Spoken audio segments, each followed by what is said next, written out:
Bienvenidos a una nueva semana de nuestro estudio del Evangelio de Juan. Hoy comenzamos con el capítulo 1, versículo 1 y 2. Y dice: en el principio era el Verbo, y el Verbo era con Dios, y el Verbo era Dios. Este era en el principio con Dios. ¿Qué quiere decir Juan con el Verbo? El Verbo era una expresión usada por teólogos y filósofos judíos y griegos por igual. En las escrituras hebreas, el Verbo era un agente de creación. Dice el Salmo 33, verso 6. Bastó que hablara y se formaron los cielos, que soplara para que se formaran todas las estrellas. También se la usaba como fuente del mensaje de Dios a su pueblo por medio de los profetas. Oseas capítulo 1, versículo 2 dice: aquí está el primer mensaje. El Señor le dijo a Oseas. Usted va a leer esto en muchos pasajes, principalmente en el Antiguo Testamento. El Señor dijo, el Señor ha hablado. También la usaban en la ley de Dios como una expresión de la forma de santidad. El Salmo 119, versículo 11. He atesorado tu palabra en mi corazón para no pecar contra ti. En la filosofía griega, el Verbo era el principio de la razón que gobernaba al mundo o el pensamiento que estaba aún en la mente, mientras que en el pensamiento hebreo el Verbo era otra forma de decir Dios. La descripción de Juan muestra claramente que se refiere a Jesús. Leamos el versículo 14 del capítulo 1. Y aquel Verbo fue hecho carne y habitó entre nosotros, y vimos su gloria, gloria como del unigénito del Padre, lleno de gracia y de verdad.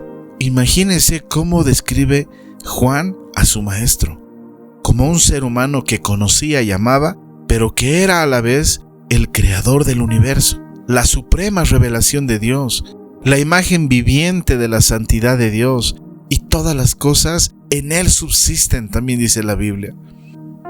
Para los lectores judíos, el leer el Verbo era Dios es una blasfemia.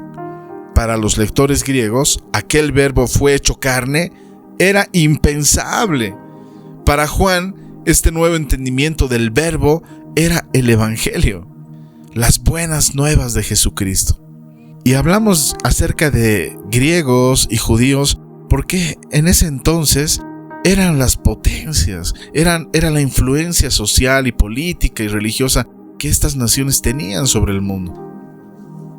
Y Juan comienza su evangelio diciendo: en el principio era el Verbo, haciendo referencia al principio de la creación del mundo. Es decir, antes de la creación del mundo, Jesús ya existía, pero no se le conocía como Jesús, sino como el Verbo. El Verbo es la palabra de Dios. El Verbo quiere decir el Logos, la palabra hablada, la palabra que tiene el poder de la creación. En el principio era el Verbo, y ese Verbo estaba con Dios, y ese Verbo era Dios. Lo que Juan está tratando de enseñarnos es que nosotros no tenemos un Dios que ha sido creado, sino que creemos en un Dios que lo ha creado todo. Juan inicia su evangelio aclarando que Jesús es Dios, que siempre ha sido Dios. Antes tenía el nombre del Verbo, el Verbo hecho carne. Cuando ese Verbo se hace carne, es decir, cuando Dios toma forma humana, entonces se le pone el nombre ¿de qué? De Jesús. Y esto lo podemos leer en el libro del profeta Isaías. Capítulo 9, versículo 6. Porque un niño nos es nacido, hijo nos es dado, y el principado sobre su hombro, y se llamará su nombre admirable, consejero, Dios fuerte, Padre eterno, príncipe de paz. En Mateo capítulo 1, verso 21 también dice la Biblia: y dará a luz un hijo, y le pondrás por nombre Jesús, porque él salvará a su pueblo de sus pecados. Jesús siempre ha existido. Eso es lo que quiere enseñarnos Juan. Él siempre ha estado. Él es eterno, porque Él es Dios hecho hombre. ¿Cuál es el principio de nuestra fe? No en un hombre que ha sido bueno y que se ha hecho Dios, sino que Dios se ha hecho hombre. Dios se ha acercado a la humanidad. Ha vivido de la forma más hermosa que pueda vivir un ser humano. Luego ha dado voluntariamente su vida en la cruz del Calvario. Al tercer día ha resucitado de entre los muertos y ahora está sentado otra vez en el cielo a la diestra del Padre. Esa es nuestra fe y es por donde quiere empezar Juan al escribir su evangelio, testificando la eternidad de Jesús. ¿Tú crees en la eternidad de Jesús? Quiero dejarte meditando con este pasaje que también está en el Nuevo Testamento, en el libro de Colosenses, capítulo 1, versículo 16 y 17.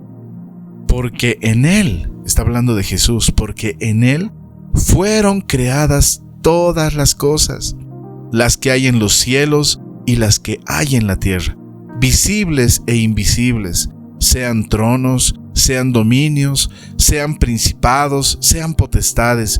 Todo fue creado por medio de Él y para Él. Y Él es antes de todas las cosas, y todas las cosas en Él subsisten. Tú has sido creado por medio de Él y para Él. Jesús es de siempre. Él siempre ha existido. Él nos ha creado. ¿Y sabes lo que espera de ti como tu creador? Primero, que lo reconozcas, que le abras las puertas de tu corazón, que le dejes ser el Señor y el Dios de tu vida, que le dejes ordenar tu vida y que a partir de hoy todo lo que hagas, lo hagas para Él.